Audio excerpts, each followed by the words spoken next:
Abdou. Tata. Ça va, Abdou? Bien, bien. 5-5. Merci. Ça va, ma chérie? Excellente soirée. Merci. Bien. Une carte, maintenant. Oui, mais il a grandi, hein? Merci beaucoup. Merci, madame. Merci. À nous deux. Ah. Ma fille est là. Ah. Bonsoir. Ça va? Tu es magnifique. Merci, ma poupée. Voyons, est-ce que Pape n'est là? Plutôt, il a 50 ans, Diabar. Amul, oui, organisé, le lit. Mais lui, c'est vraiment le salaud qu'il pense être, hein? Qui est le coup de gueule? D'ailleurs, moi, ça. Ah non. Tu sais, c'est du pape tout craché. Et puis moi, j'aime pas les fêtes d'anniversaire, tu le sais. Ok, défends le coup de Ah. gueule. Bonsoir. Merci à tous d'être là. Aujourd'hui, nous célébrons l'anniversaire de la reine du Nyombato, Nafi. Autour de cette table se trouvent toutes les personnes qui croient en toi. Merci d'avoir fait de Cœur Nafi un havre de paix. Merci aussi de nous montrer chaque jour qu'on peut être une femme de pouvoir.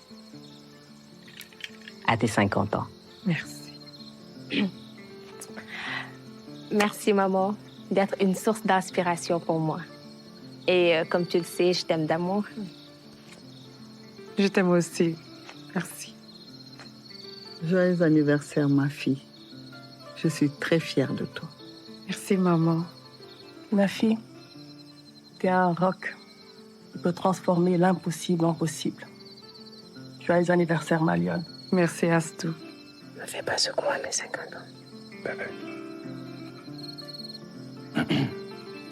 Joyeux anniversaire à la femme la plus belle du monde. Je t'aime, maman. Merci, mon fils. Moi aussi, je t'aime. Joyeux anniversaire, belle maman. Merci, ma belle fille d'amour. 50 ans, hein? Ouais, dis-moi, la vérité, rek, entre nous. Ça t'a pas fait un peu peur? 50 ans. Qui a 50 ans ici? Mesdames, vous n'avez pas plus de 30 ans. Voilà. Ni la ñuy naxee de après ñu jël xale yu ndaw teg ko sa kaw. Dëgg la. Et Mais en tout cas, merci beaucoup tout le monde. Franchement, je suis émue. Installez-vous, je vais en cuisine, je reviens et puis on fait la fête, d'accord? parfait. Tu m'accompagnes? Oui, bien sûr.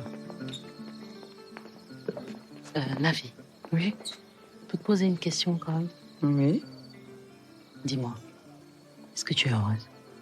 La vérité, je me sens seule. C'est normal. Pape ne te fait plus vibrer. Tu sais ce que tu devrais faire? Tu devrais te prendre un jeune. Pape, comme boulot quoi. Mais tu me vois, moi, avec un jeune, à mon âge. Moi, je préfère m'occuper de Cœur Nafi. Tu sais, ça me passionne, Cœur Nafi. Ouais, mais Cœur Nafi dundalul sa xol. Il faut vivre avec son temps. Def il faut kuy dund. À vos ordres, madame. Écoute, à 50 ans, c'est le moment de vivre pour toi et pas pour les autres. Allez, allez.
On y va?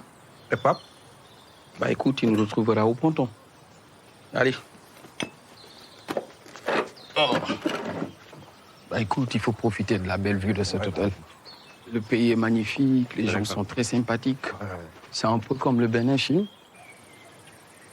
Va falloir qu'on ait cette conversation. Ouais, mais... j'ai pas le temps. me caches quelque chose. Comme quoi? À chaque fois que je te parle des travaux que je veux faire, tu fuis le sujet. Ouais, mais toi, tu me parles que de travaux, toi. Et moi? Yo, y'a moi, khalak. Man, Gourla, depuis quand on n'a pas eu d'intimité, toi et moi?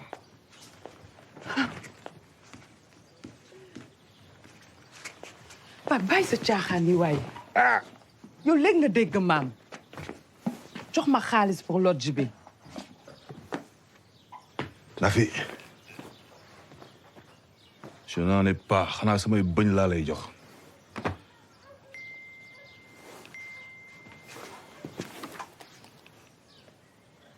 Xoolal ma caga xaraamata jaayam yi. Eh oh, pose mon téléphone. Loo fa gis yaa tooñ sa bopp. Doomu roomu benn gone.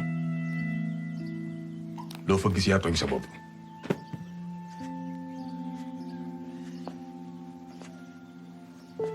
Doxaankat un jour, doxaankat toujours.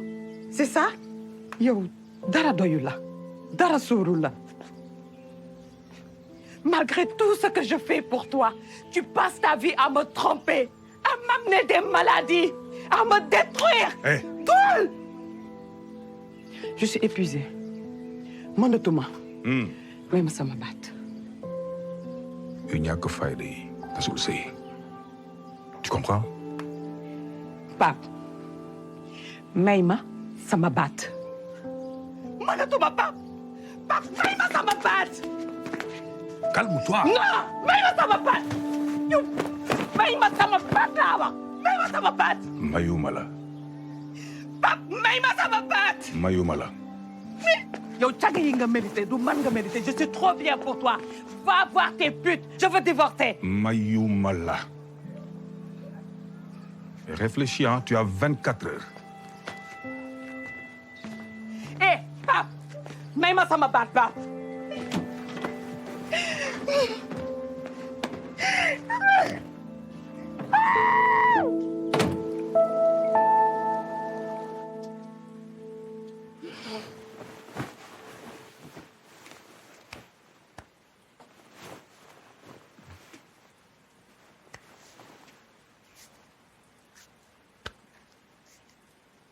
C'est pas grave, une prochaine fois.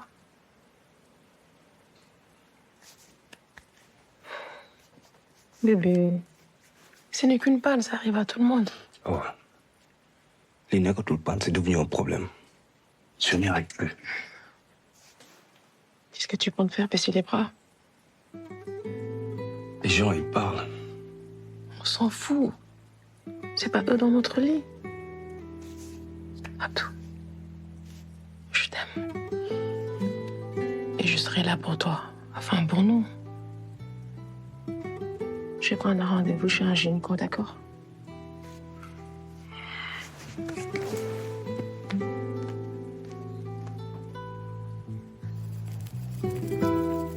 Ça va, mon frère? Tu vas bien? Oh, ça sent bon ici. Ça va? Tu sais que c'est ta cuisine qui fait que notre lodge est spécial? T'as toujours pas parlé à maman? Non, je crois que c'est pas le bon moment. De toute façon, avec toi, c'est jamais le bon moment. Je crois qu'elle est hyper blessée. Ouais. Elle a failli même me quitter tout à l'heure. Et je veux pas que cette famille explose, non. Dis-le lui, papa. Je veux pas avoir à le faire. Ouais, je lui dirai. Et puis, tu sais que je pars bientôt. Quoi?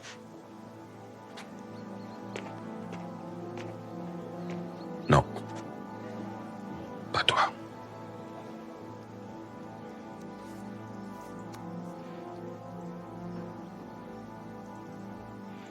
On a tout investi pour toi. Surtout ta mère.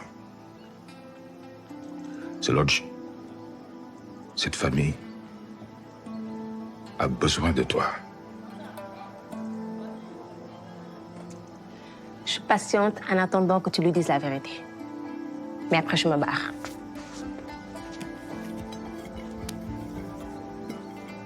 Bon, d'accord. Faut que je file. Allez, bisous. À tout.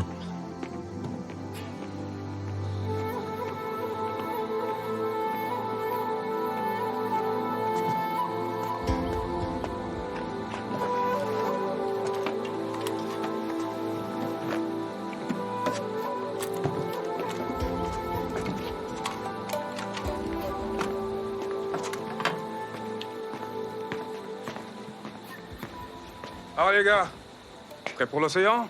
Ouais. Concernant la sécurité, comment ça se passe? Je suis le roi de Ndoukoumane. J'ai signé un pacte avec le sale. Confiance et tout ira.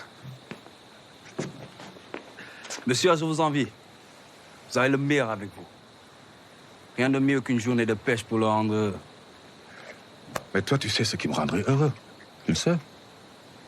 Alors, j'espère qu'avant on nous retrouve. Dis-le, Khaled.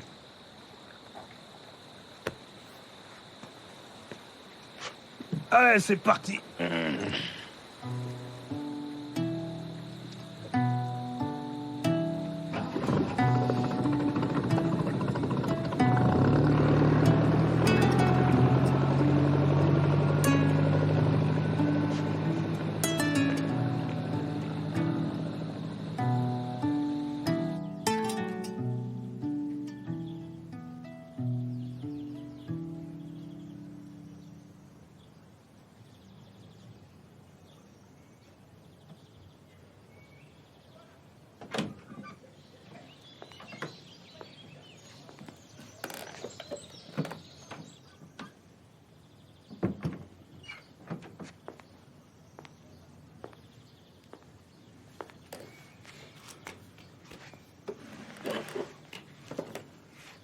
Pape defati na maninam. waaw wante bi paa moom damay tas. tas sa sëy du yàgg nga ko jàpp di ko baal boo demee écœur na fi.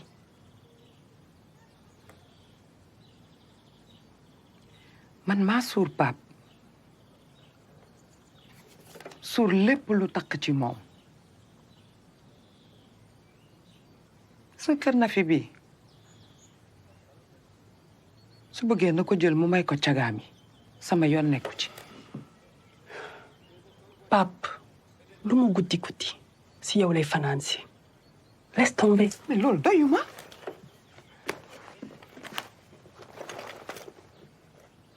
Pape xamatul lu may woddoo.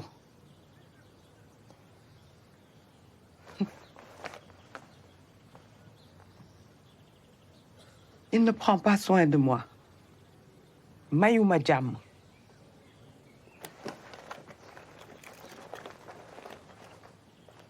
ba pare bëgg maa ñàkkal fayda ci sama kanamu nawle yi.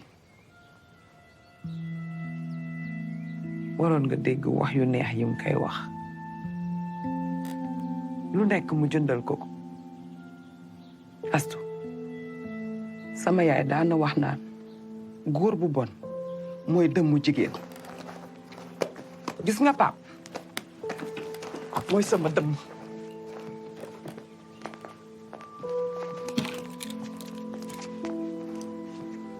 Astu en plus xool ko su defee yëfu doomaraamam yi ba pare di ma yónnee yii regarde ça.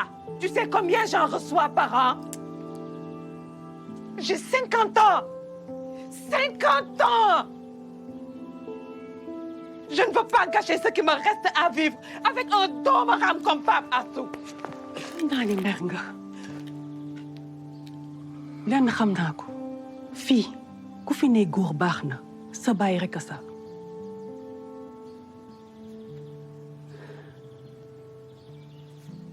dangay daw sawkat nga tombe ku ko pire.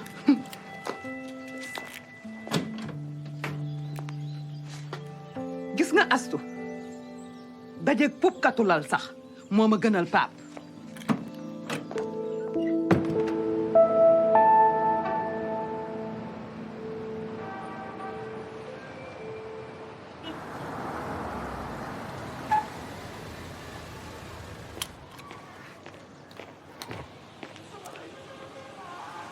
suy ñëw dal tas nii dem na dox naa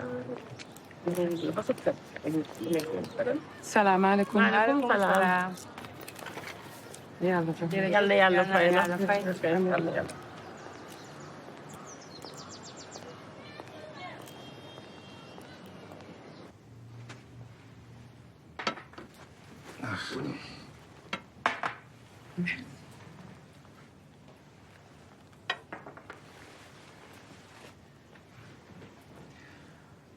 Tu veux vraiment divorcer à 50 ans?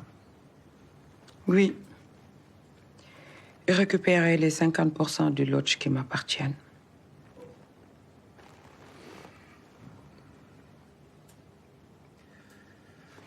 Écoute, il y a une chose vraiment importante que tu dois savoir.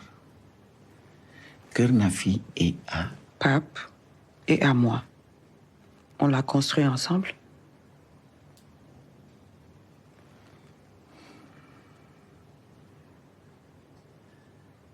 Nafi. Sur les papiers, Kër Nafi appartient entièrement à Pape. Mais loolu nu ma nekkee j'ai cofinancé Kër Nafi avec Pape Demba. Tu étais là. Lépp fii la fekk.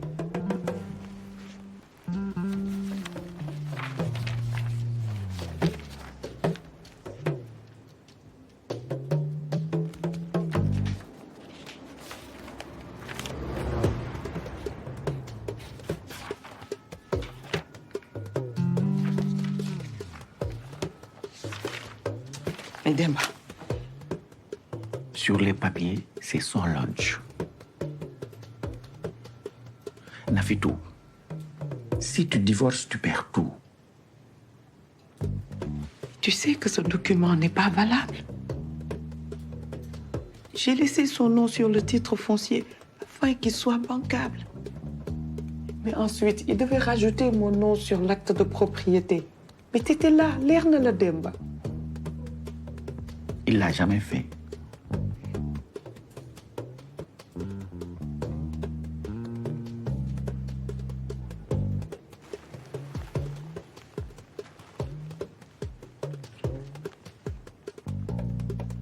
Pendant toutes ces années, t'étais au courant? Je n'ai jamais voulu interférer dans vos affaires. C'est l'ami qui parle ou l'avocat?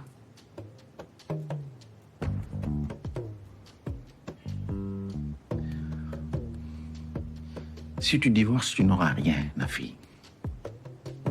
Tu es pire que lui. Tu es mon frère Demba. Et tu l'as laissé me faire ça.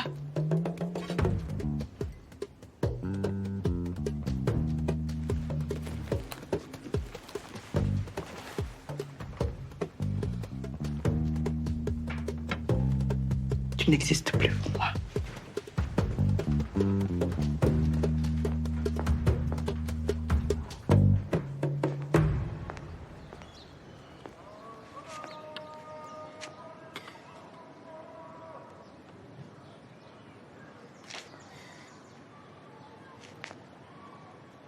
Pape def na la ko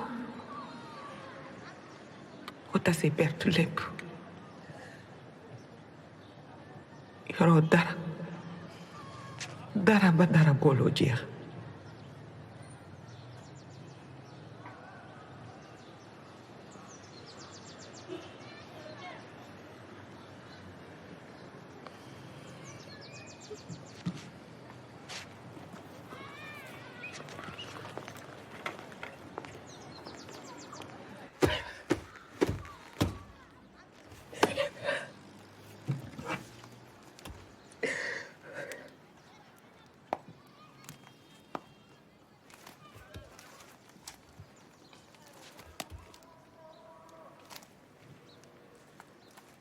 yow doomaraam yi sax ñoo la gën Pape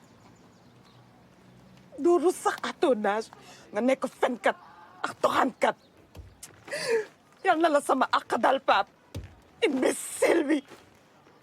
Tu veux dire qu'après toutes ces années passées à côté de toi li ma la muñal yëpp du ma ci am dara tos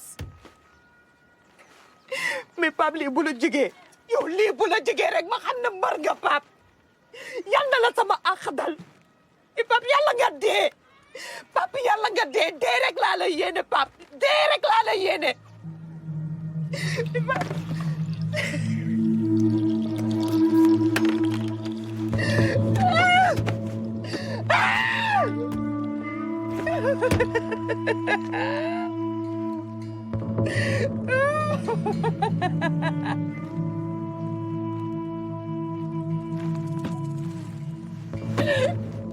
Jamila.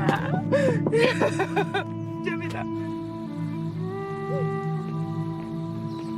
Yo, looy def fii. À la radio, ils disent qu'une forte houle s'est abattue sur l'océan. On doit prévenir les gardes-côtes. wax leen lan. Y a pas de quoi s'alarmer ma jigéen.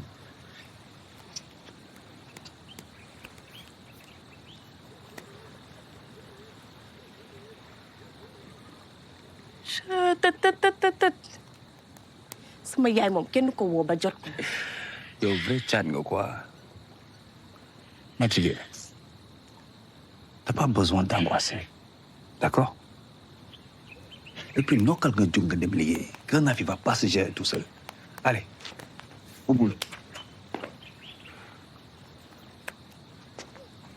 Soof nga trop. Alors? Mais Kida, c'est vraiment un connard, quoi. Jamila, je dois prendre un avocat. Mënuma ko bàyyi ak lodge bi kon dafay yomb ba mu ëpp. xam nga ni ñu war a def danga may bàyyi ma woo la waa noo ko bëggee ñu rëkkal la ko ba mu nooy xola waddal ba ñëpp bu paree mu dem posé ci connard la waay. Tu m'avais dit de mettre mon nom dans les dossiers et de ne pas lui faire confiance. J'ai ignoré tes conseils. Je pensais que tu étais jalouse. Balma Jamila. Et là, je n'ai plus rien. Tu sais bien qu'à 50 ans, je ne peux plus rien reconstruire, Jamila.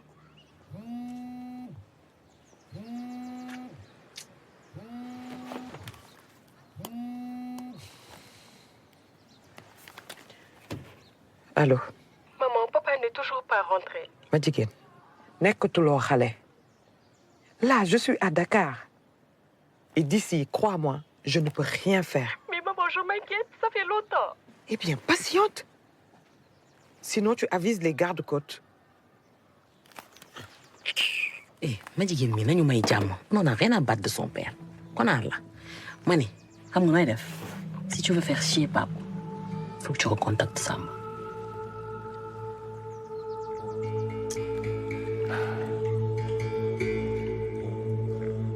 Votre compte commun ne marche pas parce que Pape n'a plus l'autorisation d'y accéder. Comment ça? Maguette, tu es sûre que c'est pas un problème de connexion? Le prêt que Pape a fait pour les rénovations de l'hôtel n'a toujours pas été remboursé. Attends. Mais quel prêt? Quels travaux?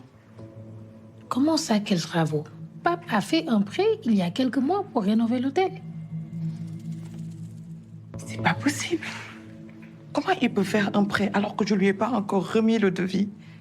Je serai très sincère avec toi. Si les premières échéances ne sont pas remboursées d'ici la fin de la semaine, Kër Nafi sera saisi par la banque.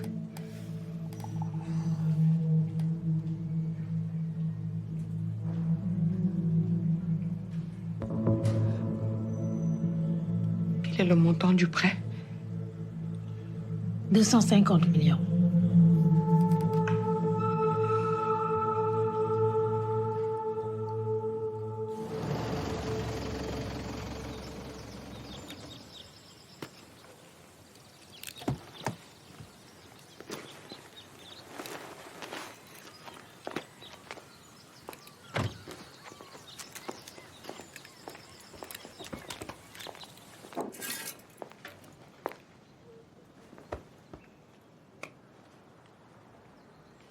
Qu'est-ce qui se passe?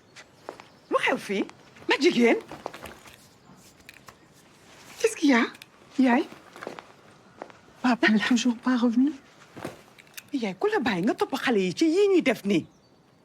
Que Pape ne soit pas revenu. Et alors? Ce n'est pas la fin du monde? Mais yow lu la dal?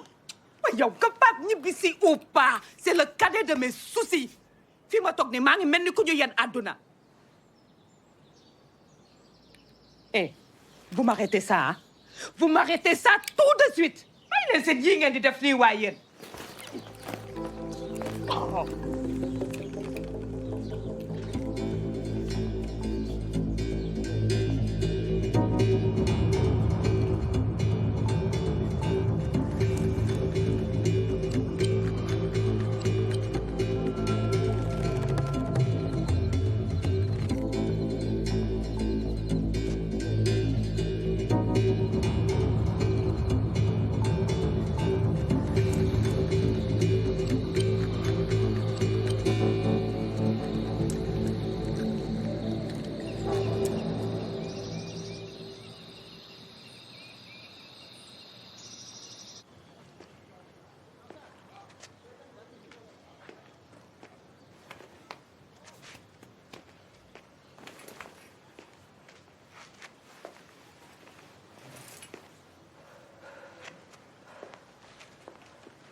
Salam alaikum. Malikum salam. Nous avons été alertés par les gardes-côtes. Commissaire waxal bàyyil benn yi. Les recherches se poursuivent cependant. Cependant quoi? Où est mon père? Les gardes-côtes font de leur mieux pour retrouver Pape. À noter qu'il n'avait pas porté son gilet de sauvetage. Il y a très peu de chances qu'on retrouve papa en vie. Et les autres? Les gardes-côtes ont repêché le corps sans vie du skipper. Les 2 touristes sont à l'hôpital. Ils ont été sauvés par les gilets. Ils disent avoir vu M. Si se noyer.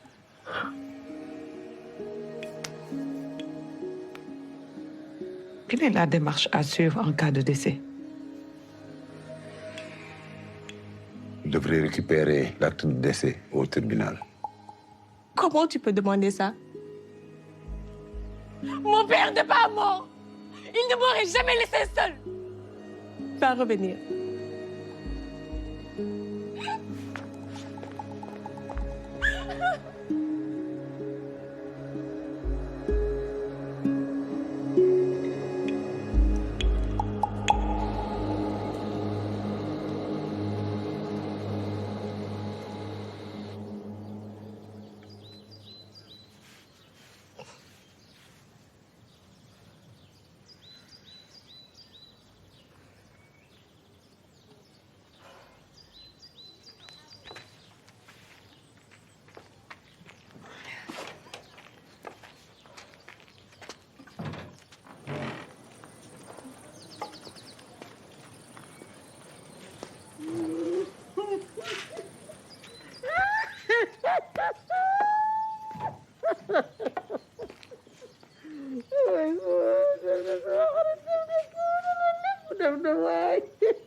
Massa.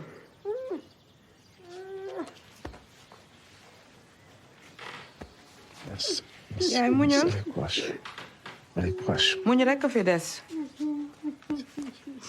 danga koy ñaanal. Merci. nañu ko ñaanal. C'est bien.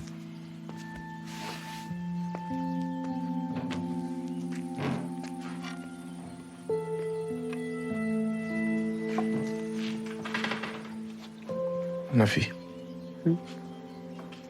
Sigil ndigaale. Sigil sa wàll. Tu n'as plus à t'inquiéter. Je veille sur vous à présent.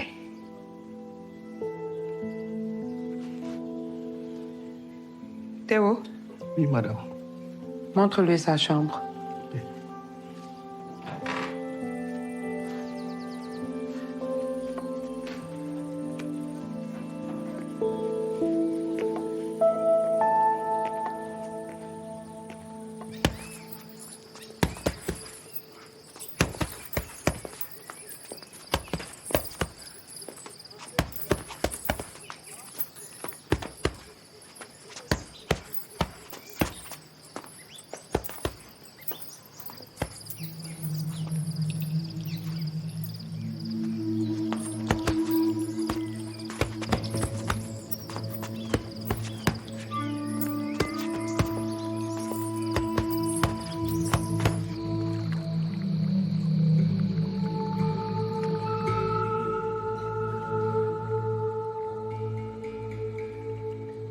Demain, j'irai chercher le certificat de décès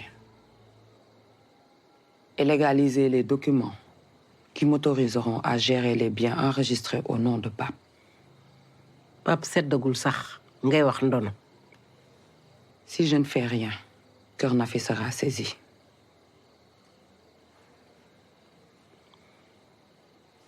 Lamine dina toppatoo lépp. Désormais, c'est l'homme de la famille. Oui. J'ai pas mal de relations au gouvernement. D'ailleurs, je vais appeler le président de la République, qui est un très grand ami.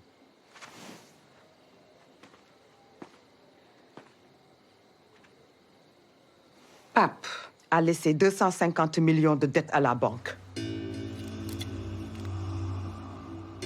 Lamine, il te reste 24 heures pour les rembourser. Au cas échéant, Kër Nafi sera saisi.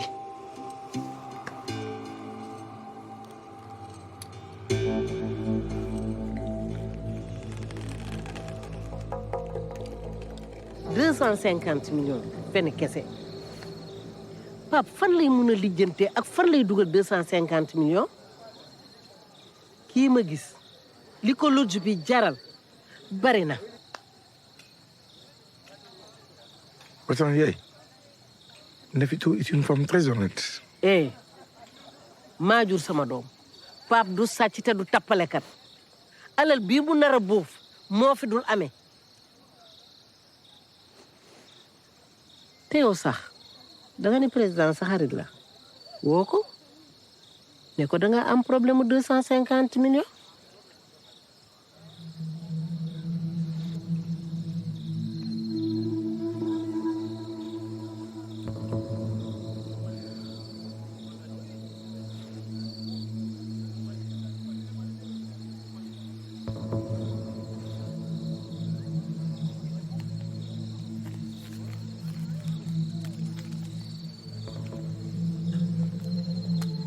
Allô? Hey, Président, mon ami.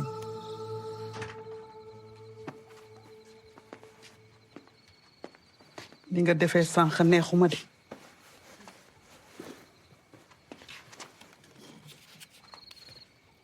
loo bëggoon ma fen wax leen lu amul. Tu connais bien la famille de Pape. bu ñuy pare di jooy di lijjanti mburum xaalis ci teel, je veux qu'il sache qu'il n'y a rien à se partager ici.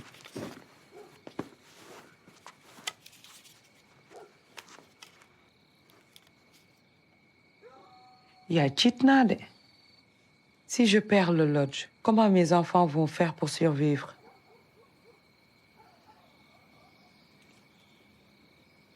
Je suis tellement en colère contre Pape que j'ai du mal à prier pour lui. Mais yaay kii mérité wul sax ma denc ko. Ah li ma def lépp non kii duma ko denc. tuubal li nga wax. Si le lodge est devenu ce qu'il est devenu, c'est grâce à toi. Nafi, il te suffit juste de te faire confiance.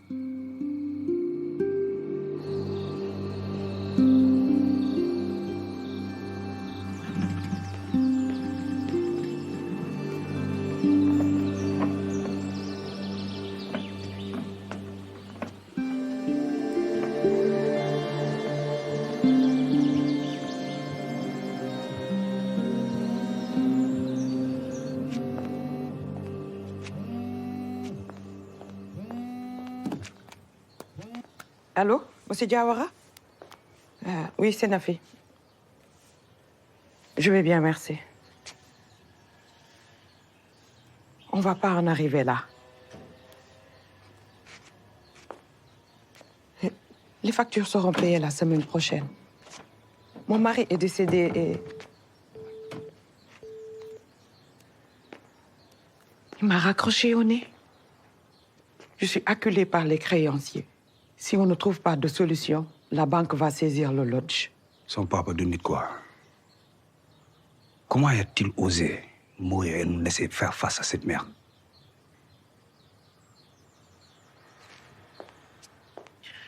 Je vais gérer la situation.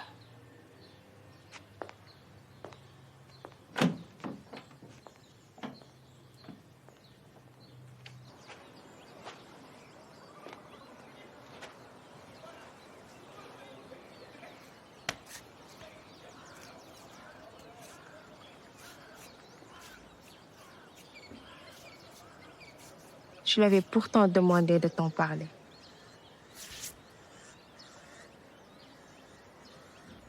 Jigéen, tu étais au courant? Dès que j'ai surpris sa conversation, je l'avais même menacé. Mais il m'avait promis qu'il allait t'en parler lui-même. Kon yow da nga ànd ak sa baay di ma complot man. Déedéet yaay bul wax loolu. Si tu savais à quel point je suis désolée.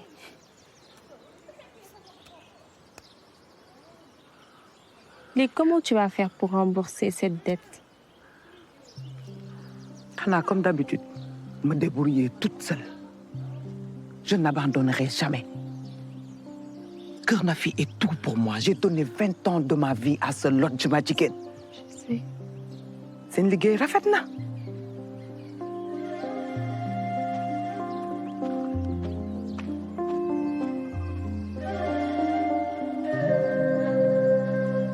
Allô, Maguette, il est important de souligner ma capacité à solder l'emprunt. Comme ça va faciliter les choses. Lamine, si j'ai un conseil à te donner, mais c'est d'attendre au moins la saisie du lodge. Le prix sera plus avantageux. Quoi? Nom de Dieu. Tu veux que je tente l'humiliation pour agir? Bon sang, on parle de ma famille. Mënuma xaritoo ak président de la République di jël risque mu yëg li dal sama frère. Lamine, tu es comme un frère. Mais balaa ngay dugg di jël prêt, au moins nga consulter un conseiller financier.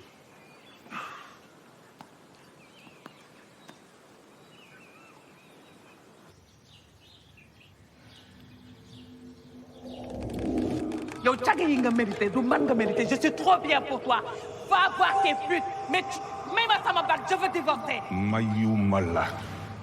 Si tu divorces, tu n'auras rien, Nafi.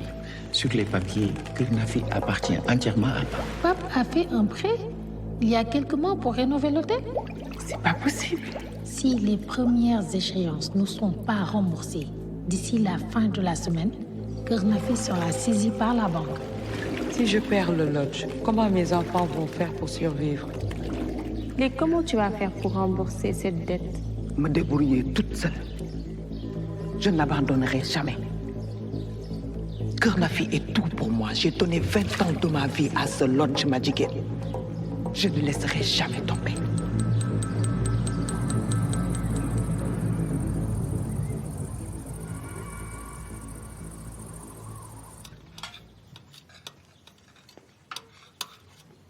Yéen a ngaañ.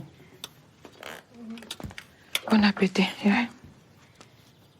lii nga bëggoon yàq deru Pape ngir bañ koo tënj.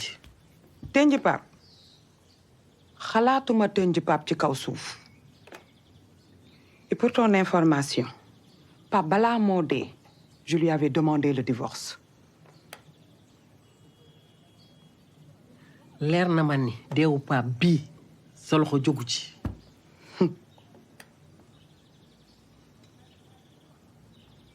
Lamine, si tu tiens toujours à sauver le lodge, il te reste moins de 24 heures pour rembourser la dette de ton frère.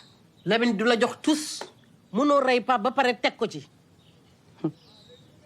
Gis nga su ma mënoon dëgg-dëgg yéen ñi kenn du fi des. loolu mooy sa ton.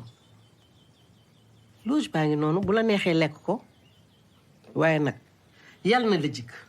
daf koy jig ak jàmm ak salaam gis nga Nafi mii kenn mënul ci moom tus waaye yow may ñu suñu jàmm waaye. yéen li leen xañ jàmm mooy bu leen fàtte mukk ne lodge bii Pape moo ko moom te moo ko tabax. yaa ngi juum bul juum gis nga Kër Nafi bii bu du woon man mii du gis le jour. gis ngeen yéen ñii ak Pape yépp ci sama daraja ngeen teddee. yow sax nag santal yàlla. Si Pape était encore vivant, il serait en pleine poursuite pour non-remboursement de sa dette.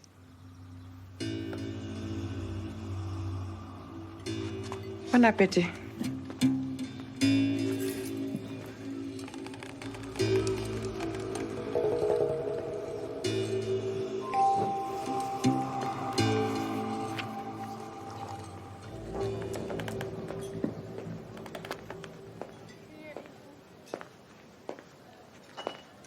Bon. Abdou.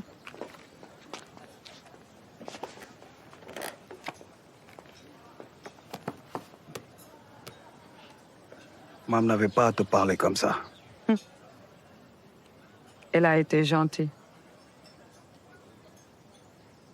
En 30 ans de mariage, ta grand-mère m'a toujours traitée comme une chienne. C'est vrai, t'as demandé le divorce à papa? Waaw. Te amul dara lu ma siy réccu. Avec ton père, j'ai vécu les déceptions, les mensonges, le vide émotionnel. On croit que l'amour, c'est pour toujours. Mais il suffit d'une petite chose pour que la lumière se transforme en ténèbres.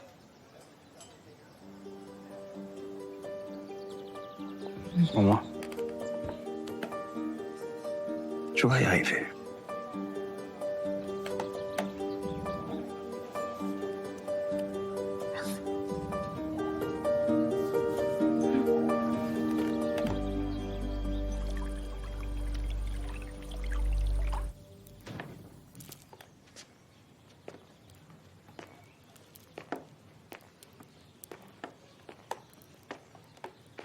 Hey. Amin. Amin ya Rabbi. Amin. Amin ya Rabbi. Amin. Jërëjëf. Amin.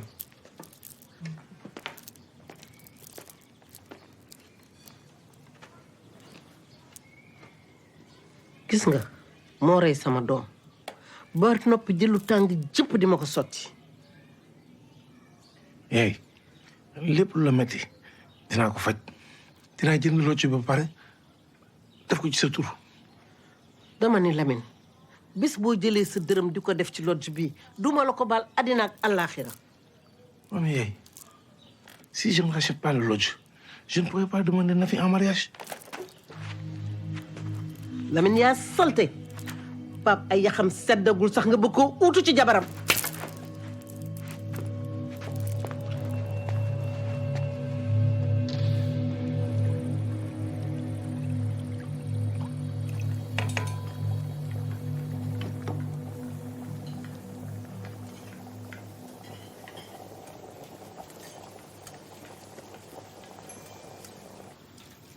Maman musuma xam ni sama yaay nii la tàngee instant bi ñëpp la mere. C'est normal. Elle porte un lourd fardeau sur ses épaules. Tu penses qu'elle va s'en sortir? Bien sûr. Elle a créé que Nafi à partir de rien. Il n'y avait rien ici. Que des arbres, de la verdure. Ça faisait peur. Résultat, on a ce petit paradis qui fait le bonheur des clients, mais aussi notre bonheur.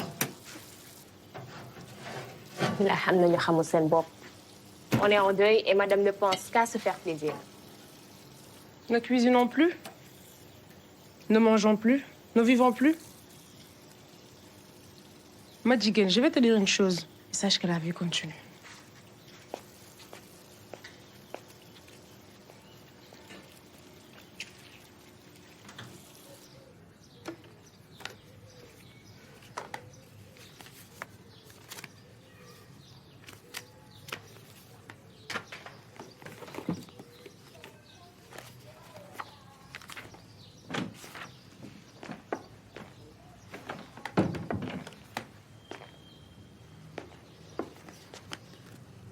Tu es toujours aussi belle, Nafi. Je veux t'épouser. Je veux te protéger, toi et les enfants. Aussi, parce que je t'aime.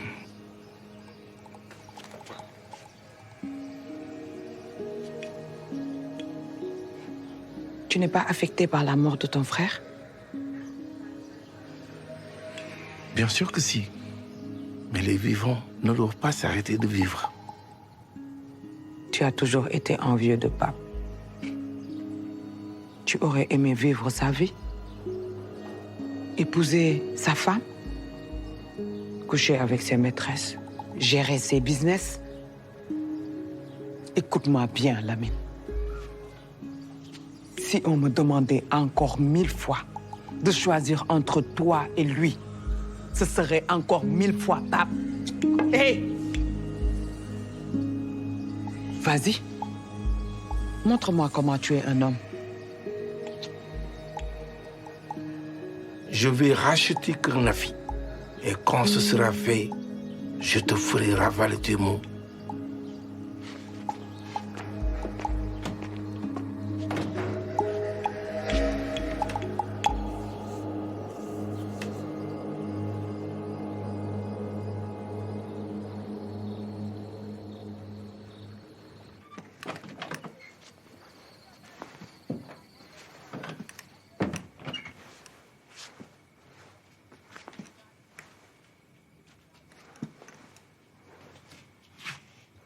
lii nga bëgg sol xalaatuloo sol lii ci àddina.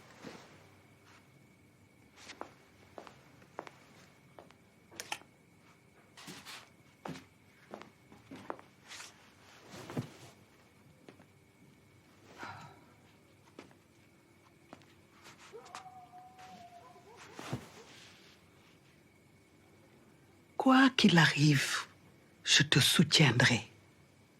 Mais ne fais pas n'importe quoi. Je bouillonne.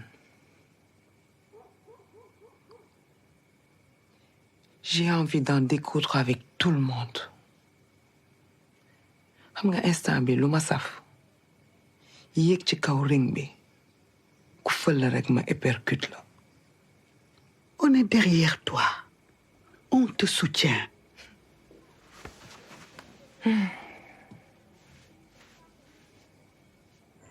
Alors, c'est le plus beau, l'amour de ma vie, mon premier amour.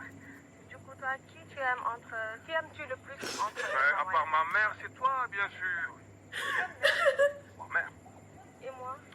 Tu es ma mère maintenant. Ah. Ça fait plaisir. Bah ouais. Amour. Elle. Yes. Maman va mourir de jalousie. Bah ouais, laisse-la. Mais on est complices et on est ensemble et on reste ensemble jusqu'à... Quel est le fils là avec toi? Ah oui, toi et moi. Toi et moi.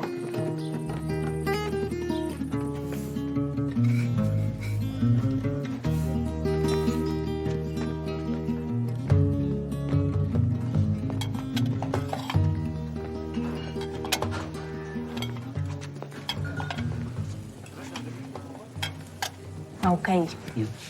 Gardez dans 5 millions. Il y a combien d'autres? 5 millions. Yo, quand même, ça explique le temps que tu connais ton frère, moi je suis à découvert. Je n'avais pas épargné. Écoute, j'ai fait mes calculs. Il manque 245 millions. Si on demande de l'aide autour de nous, on aura la somme. Madji, on parle de 250 millions, pas 250 000. J'ai demandé à maman d'épouser tonton Lamine, mais elle ne peut pas. Quoi? Yo, xanaa da nga dof. Maman s'est remariée. Jamais de la vie. Sa waay dof yi moo ko dégradé.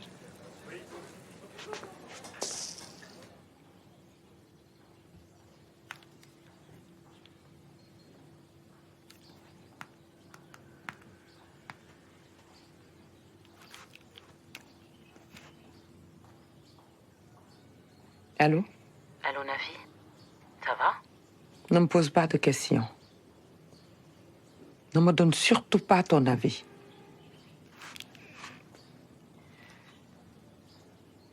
J'aimerais que tu me trouves le numéro de Samba.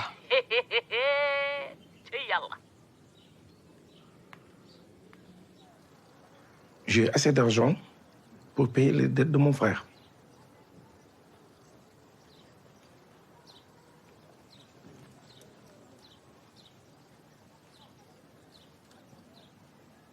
Donc, Kernafi restera dans notre famille.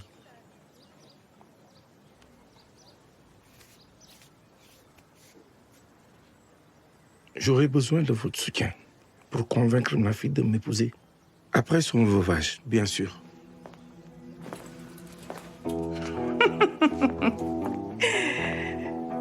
Alors, Comme ça, on parle de Nafi sans Nafi?